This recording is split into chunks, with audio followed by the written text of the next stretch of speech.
Absolutely. So I think everyone in sustainability gets asked this question a lot. And I wish I had some great, transformative and profound answer.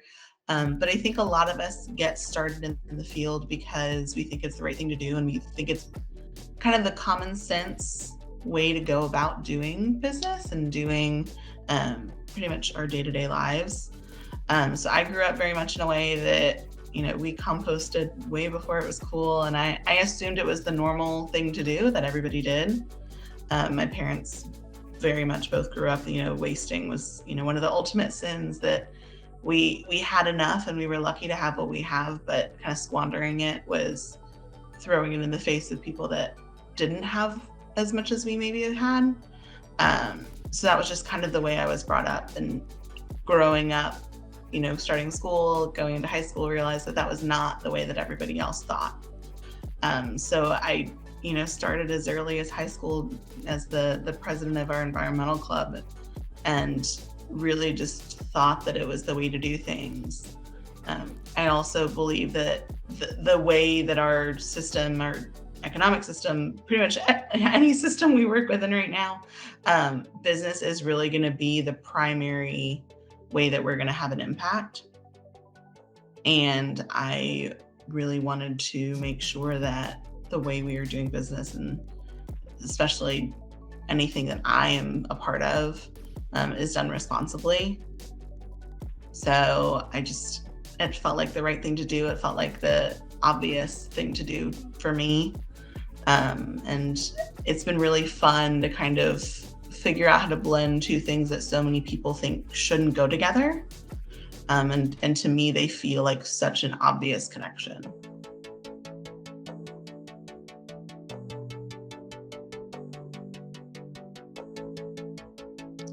Yeah, so I think it's really important to meet clients where they're at, first and foremost, because we need to know where they're starting at. We can be experts in so many things, but they're going to be experts in their company, and they're going to be experts in how their company is going to handle sustainability. And we need to listen and hear that. I think that that's really the first step. At Rubicon, especially, I think we were the experts in recycling and trash and zero waste and all of these great things, but they're the experts in their company and how their company works. So hearing what they want and what's going to work for them it has to be the first step. And then I think going from there, there's this opportunity to push them a little bit, to say, okay, well, we maybe have other clients that have done this and it's worked, so let's kind of see. But we need to know where they're starting. We need to know what's going to work for their company and their company culture. And if we're not hearing that, we're going to miss a lot of opportunities. I had a lot of privilege to work with companies while I was at Rubicon that really wanted to focus on their zero waste journey. And that maybe looked different from client to client. But kind of hearing where they were starting, hearing where they wanted to go, and then kind of pushing them along that journey was really fun and really, impactful. But if we weren't listening to what they were starting with and what they wanted, we weren't going to be able to support them the right way.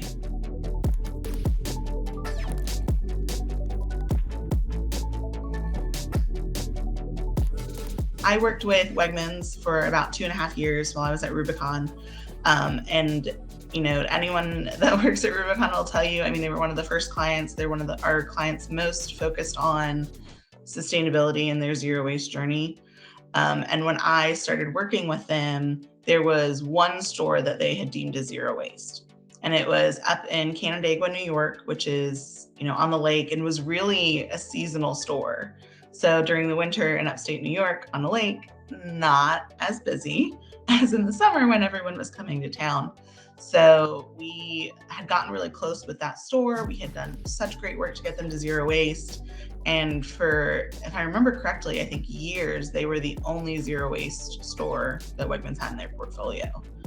And in the 2.5 years that I was working with them, they kept adding new stores, and they did such a fantastic job of training their staff and their employees on what that meant to be a zero waste store and what that looked like in the store, in the back rooms, when it comes to loading the trash, loading the recycling, everything.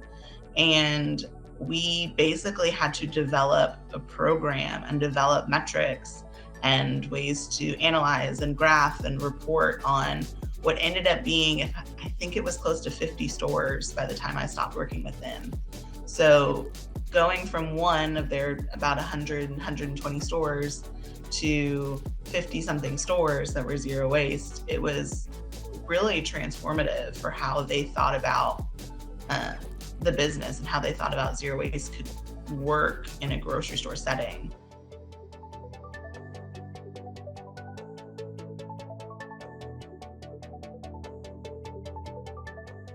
I spent 2 summers while I was in college working with an environmental education nonprofit in Atlanta.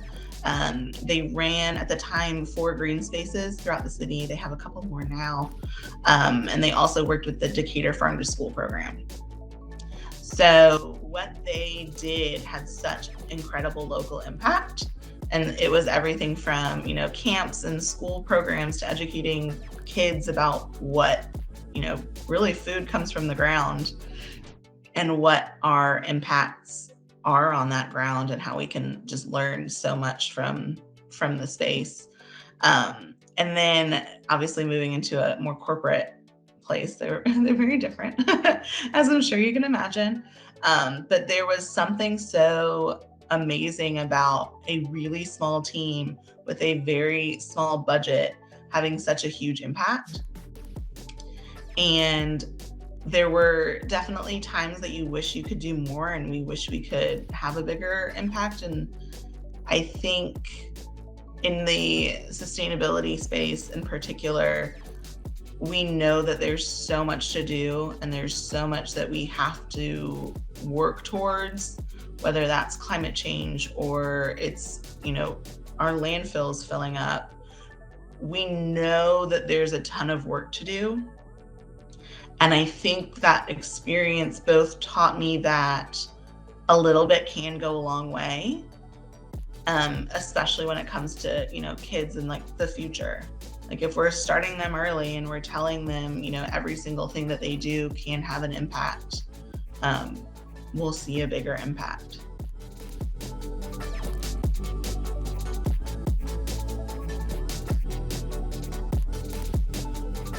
I started at Arizona State and this past fall, it is a practical master's. So a lot of master's programs are going to be focused on research. And I really wanted something that was going to prepare me to be a practitioner, and to be able to take what I've learned and apply it. For me, it'll be in kind of a corporate space. It's been really different than any other education I've ever had. The school, because it is specifically focused on sustainability, has this ability to bring together groups of people that I have really never been exposed to before. I have classmates that are on such different trajectories than me, but being able to learn from them and seeing what they're doing has just been fascinating. And the primary focus of a school that is sustainability, that's new. It's not this long-standing traditional academic field that people are getting masters in sustainability, and being able to be in an environment that's the primary focus has been fantastic. My plan after graduation, I do want to kind of focus on the corporate social responsibility, ESG side of things. I've always really been interested in being able to work with a company and supporting all of those goals.